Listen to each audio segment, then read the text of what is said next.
Hoje, também voltamos a um lugar que já é bastante conhecido por quem acompanha nosso canal há muito tempo. Voltamos àquela belíssima mansão, no número 56 a 58 de Am Großen Wannsee, subúrbios ocidentais de Berlim. Voltamos ao dia 20 de janeiro de 1942. Voltamos àquela mesa, àquelas reuniões, as pessoas sentadas. Muitas delas já conhecemos: Heydrich, Eichmann, Müller. Conhecemos o nazista relutante Kritzinger. Conhecemos os juristas à mesa, como o juiz Roland Freisler ou o advogado Wilhelm Stuckart. Conhecemos homens da SS como Rudolf Lang ou Karl Eberhard Schoengart. Mas também havia muitos burocratas, hierarcas mais ou menos conhecidos. O problema está dentro da hierarquia nazista. Geralmente conhecemos só os nomes mais famosos, os mais evidentes. Ou aqueles que, por algum motivo, talvez porque cometeram atrocidades particularmente cruéis, acabaram no topo da lista dos mais procurados no final da guerra. Outros escaparam, mas não das listas de procurados. Eles escaparam das malhas da história e, principalmente, das malhas da opinião pública. Por que eles não eram tão importantes? Por que não eram notícia? Porque se pensava que tinham um papel menor, um erro de avaliação. Porque todos aqueles hierarcas ao redor daquela mesa tinham um propósito específico. Todos aqueles hierarcas foram convidados por um motivo. Todos aqueles hierarcas tinham um papel, até mesmo os mais desconhecidos. Até mesmo quem, como é o caso do nosso personagem de hoje, tinha um nome de peso para a história, mesmo sendo apenas um homônimo de um grande reformador. Se eu digo Martin Luther, vocês pensam em Martinho Lutero, o grande reformador da igreja. O homem que deu um forte empurrão no dogmatismo romano, abrindo caminho, idealmente, para uma nova maneira de entender a cristandade. Mas hoje não falamos dele. Hoje, falamos de um homônimo dele, Martin Franz Julius Luther. Um homem que viveu vários séculos depois do grande reformador, e que compartilhava com ele apenas o nome e o sobrenome. Porque se Martim Lutero abriu o caminho para uma nova forma de entender a espiritualidade, ele também revolucionou os costumes da Europa. Esse outro, Martin Luther, entrou para a história por outros motivos. Talvez de forma involuntária, mas talvez nem tanto. Ele entrou para a história por ter nos fornecido um documento central no que diz respeito ao Holocausto. Voltemos àquele 20 de janeiro de 1942, àquela mesa. Uma mesa onde se reúnem funcionários vindos de praticamente todo o Reich. Temos funcionários de Berlim. É o caso de Eichmann, Freisler, Müller, Kritzinger, Klopfer, Stuckart, Leibbrandt. Também temos funcionários do leste. Joseph Bühler, já o encontramos em um vídeo recente. Schoengart, que chega justamente acompanhado de Bühler. Lang, que é o que vem de mais longe de todos, vem de Riga. Alfred Meyer, também responsável pelo leste. E depois há outro homem, que vem de Berlim. Mas ele é o único diplomata naquela mesa. E a pergunta é, por que convocar um diplomata? Um homem que vem do Ministério das Relações Exteriores, subsecretário de Estado, para uma reunião que trata da solução final do problema judaico. O que o Ministério das Relações Exteriores tem a ver com isso? Para responder, é preciso conhecer a história do nosso protagonista de hoje, Martin Luther. Aliás, como dissemos, nome completo: Martin Franz Julius Luther. Nascido em Berlim, em 16 de dezembro de 1895, uma pessoa enigmática, cujo passado é obscuro. Estudos superiores não concluídos. Alistamento como voluntário na Primeira Guerra Mundial, mas servindo longe da linha de frente, na ferrovia, sendo colocado na reserva. Recebendo uma cruz de ferro de segunda classe. Depois, no pós-guerra, pequeno empresário com atividades de mudanças imóveis que inicialmente fracassa. Depois, consegue recomeçar do zero. E isso o leva a uma certa prosperidade econômica. Quem era realmente Martin Luther? Não se ouve falar dele até o 1º de março de 1932. É o dia em que Luther se filia ao Partido Nacional Socialista dos Trabalhadores Alemães, o Partido Nazista. Até aquele momento, Martin Luther tinha se mantido bem distante da política. Não se interessava, ou se importava. Não demonstrava isso. A decisão de se filiar é exclusivamente uma vontade de participar do novo que está surgindo. Em 1932, a força do Partido Nazista já está evidente em toda a Alemanha. O velho presidente von Hindenburg está simplesmente se esforçando para não deixar Hitler chegar ao poder. Primeiro nomeou von Papen, depois um general, von Schlecht. Nada. Nenhum dos dois funcionou. Ele foi obrigado a chamar Hitler.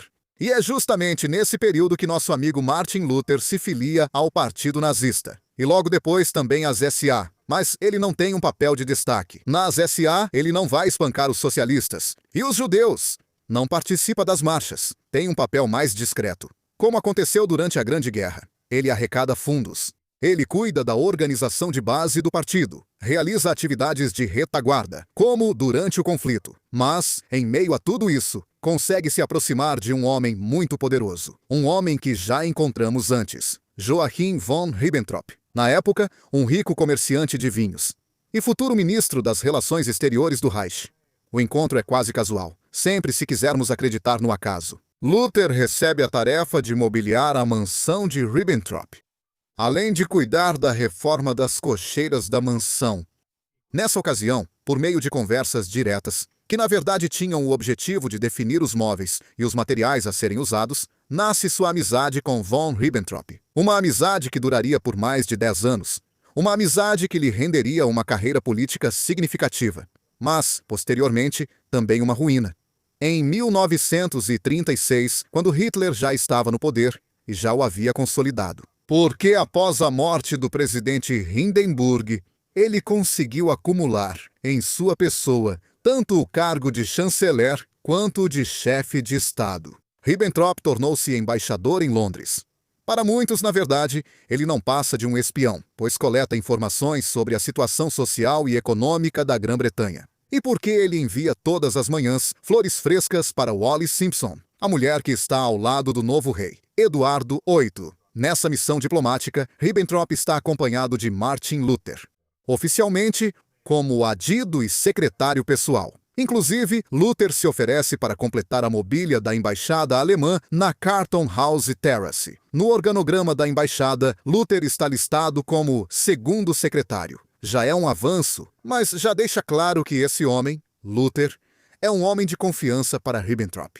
Quando Ribbentrop vira ministro das Relações Exteriores, em 1938, Luther o segue mais uma vez. Assume o cargo de chefe do Referatspartei no Auswärtiges Amt, o Ministério das Relações Exteriores. Esse departamento se torna, basicamente, responsável pelas relações entre o ministério e o aparato do partido nazista. Ele é o homem de ligação, a ponte entre uma instituição pública, o ministério, e o partido que domina o país, o nazismo.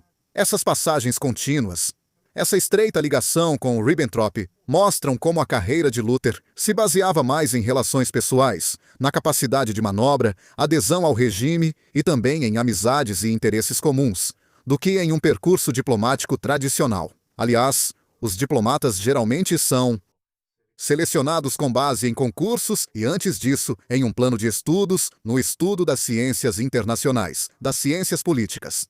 Luther nem sequer era diplomado, muito menos formado. Sua carreira devia-se inteiramente às relações interpessoais, que ele soube costurar muito bem. Quando a guerra estoura, Martin Luther, obviamente, não vai para a linha de frente, e não só por questões de idade, embora não fosse, de fato, um idoso.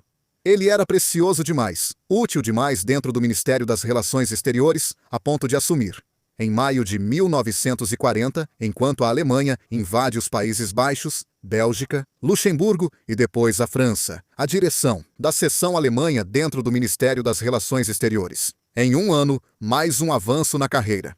A nomeação para Unterstaatssekretär, secretário de Estado. Essa divisão, e aqui, estamos nos aproximando de Wannsee. Essa divisão era responsável por muitas questões internas do Reich. Os relacionamentos, por exemplo, com as SS, com o Partido Nazista, as questões raciais, a problemática judaica, a cooperação com o aparato de segurança, com o SD. Em particular, a seção D, DREI, era dedicada à questão do aparato racial e à informação das missões no exterior sobre desenvolvimentos de segurança. Em particular, a seção D, DRAI, era dedicada à questão judaica, políticas raciais e informações das missões no exterior sobre desenvolvimentos internos importantes. Interessante. Queremos colocar isso em outras palavras? Muito bem. Luther não era apenas um diplomata. Ele era um burocrata de alto escalão, ativo na ligação entre o Ministério das Relações Exteriores alemão e as estruturas de repressão racial do regime, as SS. Seu papel implicava que Los Vertiges Ant não fosse apenas um espectador do que acontecia, mas parte integrante das políticas antissemitas e de deportação, Por exemplo, fazendo pressão sobre os estados aliados dentro do eixo. A Hungria, a Romênia, a própria Itália, para que se alinhassem à política alemã, para que não houvesse obstáculos às deportações dos judeus. Pesquisas históricas mais recentes destacaram que, sob a liderança de Luther, a seção D, embora muitas vezes invisível, tornou-se um dos pilares administrativos da solução final. É de fato importante ressaltar que Luther também era conhecido por sua capacidade de jogar em várias frentes. Era habilidoso em fazer amizade com vários chefes, conversava com membros do partido, com o ministério, com as SS, com o aparato policial. Não era apenas um executor, mas preenchia pequenas lacunas, cobria buracos no organograma, e ainda mais nos diálogos entre os vários setores da máquina do extermínio nazista. E então, voltemos àquele 20 de janeiro de 1942. A Martin Luther, que chega com seu carro, seu motorista desce, ele é recebido com todas as honras. Apresenta suas recomendações ao general Heydrich, faz questão de ser levado em consideração, e durante toda a conferência, ele não faz outra coisa, senão tentar agradar ao máximo Heydrich, que está empenhado em convencer todos os outros presentes à mesa da sua ideia. Uma ideia chamada Endlösung, solução final. Luther apresenta um documento seu, Desejos e Ideias do Ministério das Relações Exteriores para a solução global da questão judaica na Europa, se quiserem. Vou dizer também em alemão, Wünsche und Ideen des Auswärtigen Amtes. Ouçam.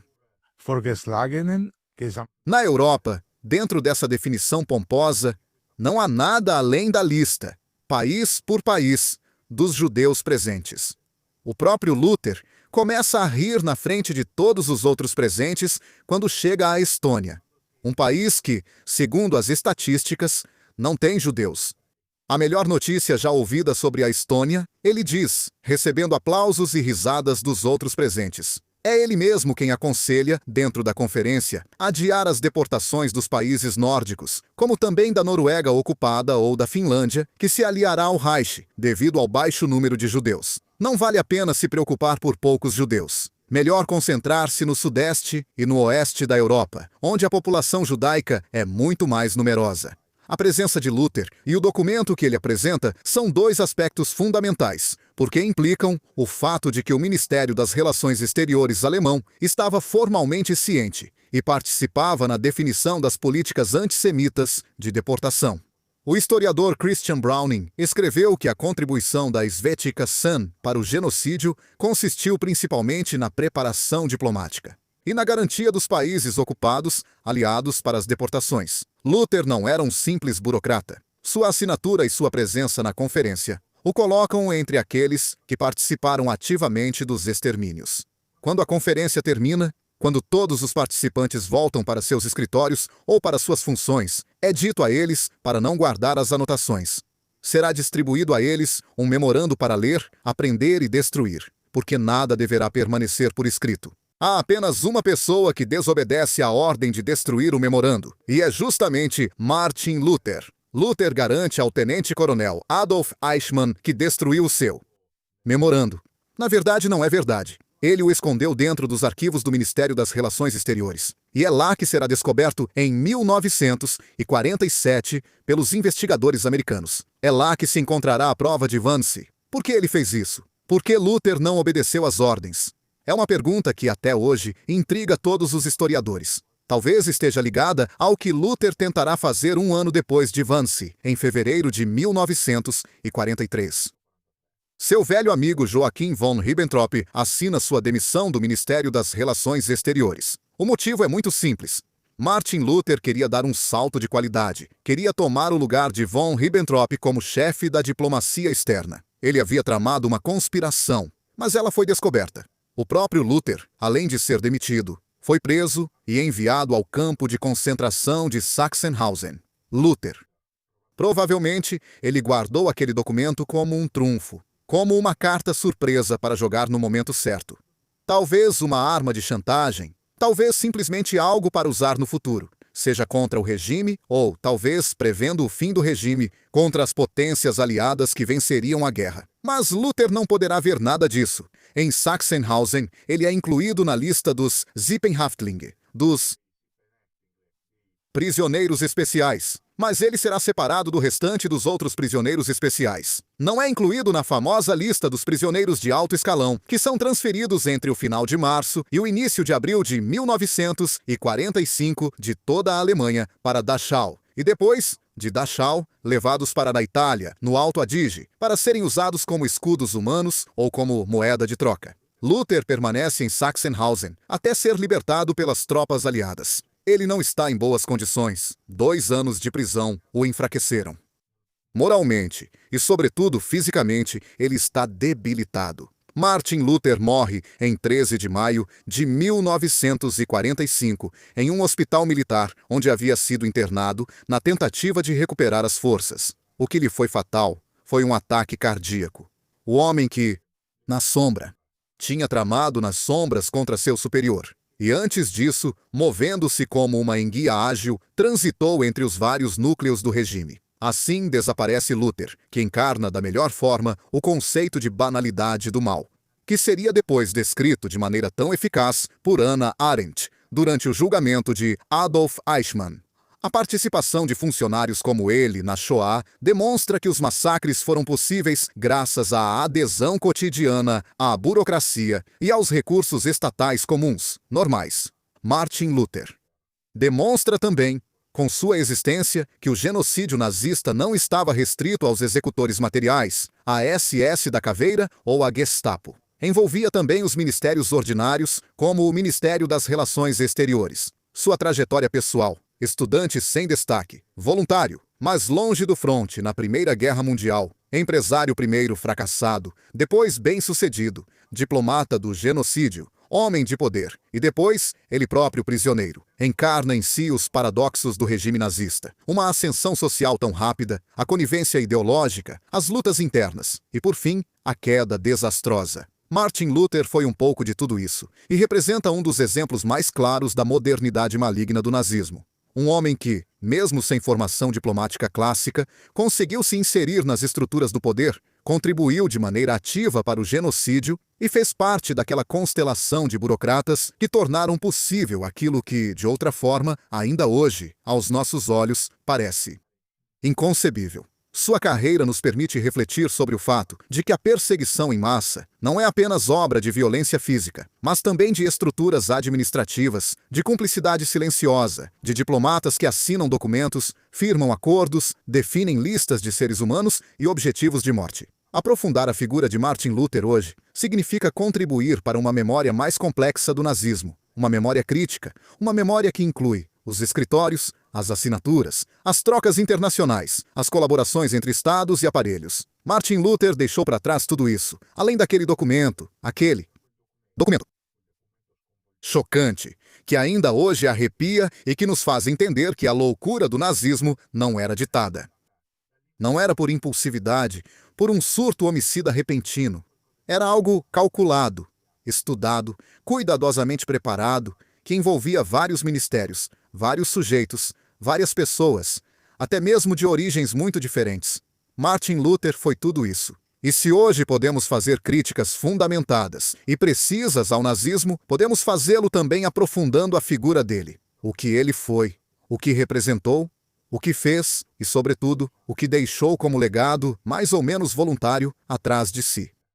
Bem-vindos de volta ao Dentro da História, canal para quem ama história contemporânea. Mas vocês já nos conhecem há algum tempo e sabem quem somos. Mas, se ainda não nos conhecem, bem, este é um canal de divulgação. Temos muitos conteúdos que abrangem o campo da história contemporânea, chegando até as notícias dos nossos dias, se necessário. E, além do canal, temos a plataforma de podcast e um site onde, além dos nossos conteúdos, vocês encontram nossa loja oficial, onde podem encontrar nossos produtos e a área na qual solicitar a newsletter mensal é um serviço completamente gratuito que Giovanni e eu pensamos para vocês, com o objetivo de sempre trazer mais informações, mais notícias, mais conteúdos. Ela chega no início de cada mês, com também sugestões de leitura, ou de filmes, ou séries de TV. Então, se eu conseguir chamar sua atenção o suficiente, antes de continuar com o vídeo, ou ao final da visualização, acesse o site de Leitura La História e solicite, se ainda não fez isso, a sua newsletter.